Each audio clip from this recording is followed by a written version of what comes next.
the orphan of Catcher. The sun beat down gently over the red earth of Catcher village. Children laughed near the river, women pounded maize in mortars, and old men sat beneath the baobab tree, their laughter echoing like distant drums. In the middle of all this, a thin boy with dusty feet and sharp eyes walked swiftly through the market, balancing a basket of sweet potatoes on his head. His name was Juma, and though he was only 14, life had forced him to grow faster than most. He had no mother or father. His grandmother, Bibi Tamala, had raised him with the strength of a lioness and the wisdom of the old days. They lived in a mud hut near the edge of the forest, where the wind often carried strange whispers at night.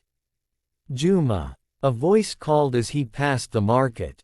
It was old Mama Leia, the mango seller. "Come fetch your grandmother's medicine." I kept it aside. Juma smiled. "Thank you, Mama Leia. You are kind." He took the small calabash filled with herbs and continued his errands. Though life was hard, Juma never complained. He helped in the fields, fetched water, and cared for Bibi Tamala when her knees ached. But what made Juma different was his curiosity, especially about the old stories. Every evening, under the cracked roof of their hut, Bibi Tamala would tell him tales of ancient warriors, talking animals, and sacred drums that spoke to the ancestors. One day, she whispered, "The drums will return, and with them, the spirit of Catcher will rise again." Juma didn't know what that meant, but those words stayed with him. One afternoon, the village elders asked for help clearing the old shrine path, a dusty trail leading into the forbidden forest. Few dared to go there. It was said to be the home of spirits, some kind, some not. Juma volunteered. With a machete in hand and sweat on his brow, he hacked at thick vines and overgrown bushes. Birds cawed above, and a monkey watched him curiously from a tree. As he stepped deeper into the path, he noticed a strange sound, not quite wind, not quite thunder. It was faint, like the distant beating of a drum. Dum, dum, dum. He paused, heart racing. Did anyone hear that? He called out. But the others had turned back. Juma stood alone now, trees towering above him like silent giants. He stepped off the path, drawn by the rhythm. The sound grew louder. Behind a cluster of rocks, half buried in moss, he found something unexpected, an enormous tree with a hollow base. And from within it, the drumbeats pulsed. Dum, dum, dum. He knelt, hand trembling, and reached inside. His fingers touched wood, smooth, old, and warm. Pulling it out, he found a small drum, carved with symbols he didn't understand. As he held it, a gust of wind rushed through the forest, and the birds went silent. Then he heard a voice, not from outside, but from within him. "You have found the heart of Catcher. You are the drummer we waited for." Juma stumbled back, dropping the drum. His chest thumped harder than ever. What had he just touched? What had awakened? The forbidden forest. Juma stared at the drum lying at the foot of the old tree. The carvings shimmered as if alive, whispering secrets in a tongue he couldn't understand. His hands trembled, and his breath came in short, quick gasps. He had never felt fear like this before, but beneath the fear, something else stirred, wonder. He glanced around. The forest had grown eerily quiet. Not a bird, not a rustle. Even the wind had stilled. It was just him, and the drum. He stepped forward, gently lifting the instrument. As he held it again, warmth coursed through his arms, up to his heart, and into his head. Visions flashed before his eyes, fleeting images of warriors with painted faces, women chanting under the moonlight, children dancing around great fires. Then came a whisper.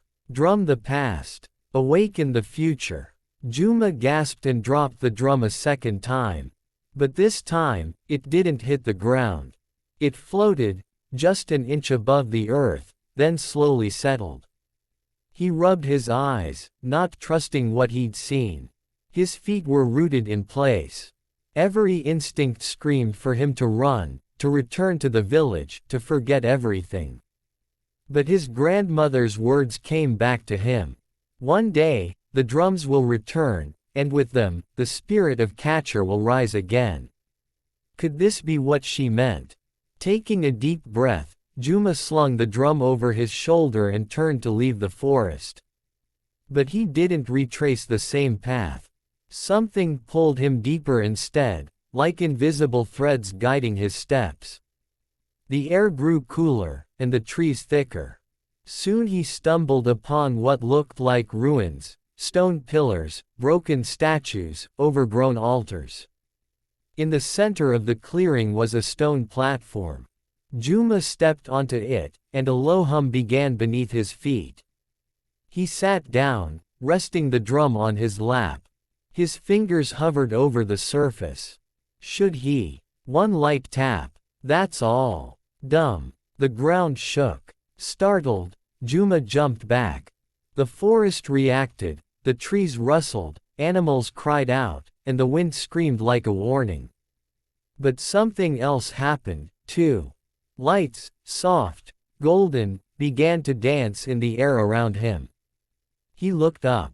They weren't fireflies. They were faces. Transparent, glowing faces. Some were smiling. Some were stern. All were watching. The ancestors. Juma didn't know how he knew that, but he knew. His hands moved again, this time with purpose. Dum, dum dum, dum. He closed his eyes and let the rhythm guide him. He felt the beat in his chest, in the soil, in the air. The forest came alive. The stones glowed faintly. The ancestors swayed. Something ancient had awakened. But then, Juma, a voice called from far away. He opened his eyes, the vision fading. The lights vanished. The forest went still. It was Bibi Tamala's voice. He grabbed the drum and ran toward the sound. Branches tore at his shirt, thorns scratched his legs, but he didn't stop. As he burst out of the woods and into the open fields near the village, he saw her, his grandmother, standing with a walking stick, her eyes wide with fear. "Where have you been?" she demanded, breathless. "The sun is nearly down." I found something," Juma said, panting. He held out the drum. Bibi's face went pale. She whispered, "The heart of Catcher. You touched it." Juma nodded slowly. "It called me." His grandmother took a shaky step forward, then reached out and touched the drum. Her eyes filled with tears. "Oh, child," she whispered. "You don't know what you've started." And above them, the sky thundered, not with rain, but with distant drums. The council's warning. That same night, the council of elders gathered beneath the ancient baobab tree. The moon hung low and yellow, casting long shadows over the dusty ground. 5 elders sat in a half circle, each one wrapped in patterned robes, their faces lined with age and memory. At the center was Elder Makono, the oldest and most respected among them. Juma stood before them, clutching the sacred drum tightly to his chest. Beside him stood Bibi Tamala, her expression unreadable. "So," Elder Makono began, his voice deep like rolling thunder, "you entered the forbidden forest, and brought this back." Juma nodded. "I didn't steal it. It called me." The elders murmured among themselves. One of them, Elder Sefu, shook his head. "That drum was buried for a reason. Its power is not for children to play with." "But I heard the ancestors," Juma insisted. "They spoke to me. They showed me visions." Elder Zalia leaned forward, her eyes sharp. "What kind of visions?" "Fire. Dancers. Warriors. The village, and a road cutting through it." The elders fell silent at that. The boy has seen what we feared, Makono finally said. He looked at Bibi Tamala. Why didn't you stop him? I didn't know, she replied softly. But now I remember. When I was a girl, my grandfather told me stories about a time of war, when the ancestors gave a gift to protect us. A drum so powerful, it could stir spirits from the soil. But when peace came, it was buried, so it would not fall into the wrong hands. And now it has returned, Zalia said, eyeing Juma. Suddenly, the stillness of the night was broken by the distant sound of engines. A low, steady rumble. Everyone turned toward the sound. The chief's son, Kojo, came running into the clearing. Elders, he shouted. Vehicles are arriving. Soldiers and men in suits. They say they are from the government. They are surveying the land. The council rose to their feet. Makono's face grew dark. It begins. Bibi Tamala gripped Juma's shoulder. The road from your vision, they plan to build it here. But this is sacred land, Juma protested. The shrine, the forest, how can they destroy it? Sefu spat on the ground. They do not care. To them, it is just dirt. To us, it is blood, memory, spirit. Makono turned back to Juma. You have awakened something powerful. But power without guidance is dangerous. You must learn control, or the drum will consume you. Teach me, Juma said quickly. Please. I want to help protect the village. Makono shook his head. I am too old. And most who knew the drum's song are gone. There is one, Bibi Tamala whispered. The blind drummer, Baba Nene. He lives in the hills. Alone. Zalia scoffed. That madman. He was once the drum keeper, Bibi said. He will know how to guide the boy. Makono thought for a long moment. Finally, he nodded. Then go. At first light, take the boy to Baba Nene. And pray the spirits are still kind.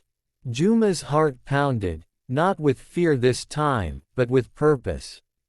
He would learn. He would protect Catcher. Whatever it took. As the meeting ended and the elders departed into the night, thunder rolled across the horizon.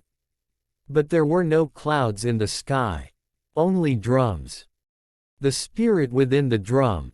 Before the first rooster crowed, Juma was already on his feet. The village was still asleep, wrapped in the final moments of peace before dawn. He tied the drum carefully across his back, kissed his grandmother's forehead as she slept, and stepped into the cool morning mist. Bibi Tamala had told him where to find Baba Nene, a narrow path beyond the river, winding through rocky hills and whispering winds. The journey took hours. The sun rose slowly, painting the sky in strokes of orange and gold. Birds called from high branches, and insects buzzed in the bushes. Juma walked steadily, his feet aching, but his spirit steady. Something pulled him forward. The drum on his back pulsed with warmth, almost like a heartbeat. By midday, he reached a crooked hut hidden under a large mango tree. The door was half open, and outside sat an old man, completely still, his eyes milky with blindness, his skin dark and wrinkled like tree bark. You walk loud, the man said without turning. Even the spirits can hear you. Juma stopped in his tracks. Are you Baba Nene? The old man gave a slow nod. And you are the boy with the drum. Juma stepped closer. How do you know? Because the air changed when you entered the hills. The ancestors whispered. The wind carried your name. Baba Nene stood up slowly, feeling his way with a carved stick. He reached out, and Juma moved forward, letting him touch the drum. The old man's hands trembled as they traced the carvings. It lives, he whispered. After all these years. Juma said, I need to learn how to use it. To protect my people. They're coming with machines to take our land. Baba Nene turned toward the hut. Come. Inside, the walls were covered with symbols drawn in white chalk, and bundles of herbs hung from the ceiling. At the center lay a circle of stones, with ash and feathers inside. Sit, the old man commanded. Juma obeyed. Baba Nene poured water into a wooden bowl, added some ground herbs, and began to hum. The air grew thick. The drum on Juma's back vibrated gently. What do you feel? Nene asked. Heat. Like fire inside the drum. Good. Now close your eyes. Juma did. The humming grew louder, deeper. It echoed through the hut and into his bones. Then the visions returned, clearer this time. He stood in the middle of a burning village. Metal machines tore through trees. Spirits cried in agony as bulldozers crushed sacred stones. And in the center of it all stood Juma, older, stronger, drumming wildly, surrounded by warriors made of mist and fire. He gasped and opened his eyes. Baba Nene was staring at him, though blind. You saw it, he said quietly. Yes, you saw what the drum holds. Not just rhythm, but memory. Spirit. Wrath. Juma swallowed. Can I learn to use it, to stop what's coming? You can, Nene said. But it will come with pain. You must give yourself to the drum. Let go of fear. Let go of self. The drum is not just wood and skin, it is the soul of Catcher. I'm ready, Juma whispered. Baba Nene nodded. Then we begin. He placed his own weathered hands over Juma's and guided them to the drum. Slowly, they began to play, soft, deliberate beats that echoed through the hills like old footsteps returning home. And far below, in the village, the ground trembled ever so slightly. The spirits rise. Days passed under the watchful eyes of the ancestors. Baba Nene trained Juma with fierce patience. From dawn till nightfall, the boy practiced rhythms that called to the wind, stirred the earth, and whispered to the unseen. His hands bruised, blistered, and bled, but still he drummed. Every beat told a story, every pause held a truth. And through it all, the sacred drum grew warmer, as though alive. The spirits sleep deep, Baba Nene said one morning as they sat on a stone overlooking the valley. But when the drum speaks, they remember. They rise. Juma turned his eyes to the village below. A cloud of dust hovered, dozens of government trucks, machines, and men in yellow helmets. They had begun clearing the sacred land. They don't waste time, Juma said, anger flashing in his chest. Baba Nene nodded grimly. They think spirit is weak because it cannot be seen. But they forget, air cannot be seen either. Yet it is everywhere. That night, the wind howled as Juma stood alone in a circle of stones. Baba Nene had drawn ancient sigils around him, marked with ashes from the sacred tree. The old man stood outside the circle, chanting in a forgotten tongue. Juma closed his eyes and began to drum. The rhythm started soft, like rain on leaves. Then it built, steady and fierce. The ground vibrated beneath his feet. The air grew dense. And then, they came. Faint at first, whispers and shadows. Glowing eyes from the trees. Ghosts of warriors, mothers, children, elders. Dressed in the garb of old. Some with scars from battles fought centuries ago. Others with smiles as gentle as the morning sun. Juma's breath caught in his throat. They hear you, Baba Nene whispered. They answer. A tall spirit stepped forward. His chest was bare, painted with white clay, and a lion's tooth hung around his neck. Juma, the spirit said, voice echoing like wind through a canyon. You are the drummer. You are the key. We have waited. Waited for what? Juma asked. For the one who would awaken the land. The one who beats not just with hands, but with heart. The spirit raised a spectral spear toward the village. They desecrate our bones. They silence our stories. Will you let them? Juma's grip on the drum tightened. No, I won't. The spirits raised their weapons, swords of fire, bows of smoke, drums made from starlight. Then we will rise with you, the spirit said. But know this, once the drum of spirits beats in war, it cannot be unplayed. Juma nodded. I understand. The spirits began to dance, their feet barely touching the earth. The rhythm grew wilder, stronger. Baba Nene joined in, his voice like thunder. And miles away, in the heart of Catcher, the machines faltered. Engines sputtered. Men looked at each other, uneasy. A cold wind passed through the clearing, unnatural and thick with memory. Back in the hills, Juma opened his eyes. The spirits surrounded him, glowing brighter than before. Baba Nene stepped forward. Now you must return, drummer. It is time. The drum of war. Juma returned to the village at dawn. The air felt different, thick with dread and silence. Where laughter once danced and goats bleated freely, now there was only the growl of machines and men in helmets barking orders. Sacred trees had been chopped down, their trunks stacked like trophies. Ancestral stones were bulldozed aside, their markings cracked.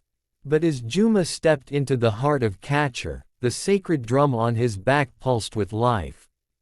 Children peered out from behind doors. Elders watched silently. Even the birds held their songs. Is this what you wanted? Juma shouted, his voice cutting through the stillness. The workers turned, surprised by the boy's boldness. One of the men laughed. What's a child with a toy drum going to do? But Juma didn't answer. He stepped forward, took a deep breath, and began to play. The first beat echoed across the village like a thunderclap. The second made the ground tremble. By the third, the wind changed direction, cold, sharp, alive. From the shadows came the spirits. They poured out like smoke from the forest and light from the soil. Warriors made of memory and fire. Mothers with eyes glowing like moons. Children with laughter that rang like war bells. They marched silently, surrounding the village. One by one, the villagers stepped from their homes, drawn by the rhythm. Faces once tired now burned with recognition. The lead contractor, startled, shouted, "This is madness. Call for backup." But the signal wouldn't go through. Radios crackled. Phones froze. The machines refused to move. Gears rusted in seconds, tires split, engines choked. You desecrated our dead, Juma said, his voice booming with the spirits behind him. You broke the covenant of land and blood. Now you will face the ancestors. The spirits surged forward, not to kill, but to reclaim. Trees that had been cut began to regrow. Stones returned to their places. The ground spat out iron and wire. Every beat of Juma's drum reversed what had been done. The invaders ran, tripping, weeping, screaming. But not all escaped. Some simply fell to their knees, overwhelmed by visions of the pain they had caused, the stories they'd tried to erase. As the last machine was swallowed by the earth, Juma's final beat rang out like a bell of judgment. Silence followed. Then a wind swept through, soft and cool, like a grandmother's breath. The spirit stood before Juma once more. You have done well, the lead spirit said. But remember, the drum is not just for war. It is for peace, for healing. Juma nodded. I will protect it. I will teach others. The spirit smiled. Then we sleep again, but this time, not in sorrow. With that, they vanished into mist and memory. Baba Nene appeared beside Juma, leaning heavily on his stick. You are now the guardian of Catcher. And the drummer of its future, Juma replied. From that day forward, no outsider ever dared touch the land again. The village flourished, wrapped in both tradition and strength. And every evening, as the sun dipped low, the sound of Juma's drum echoed through the hills, not of war, but of hope. The end.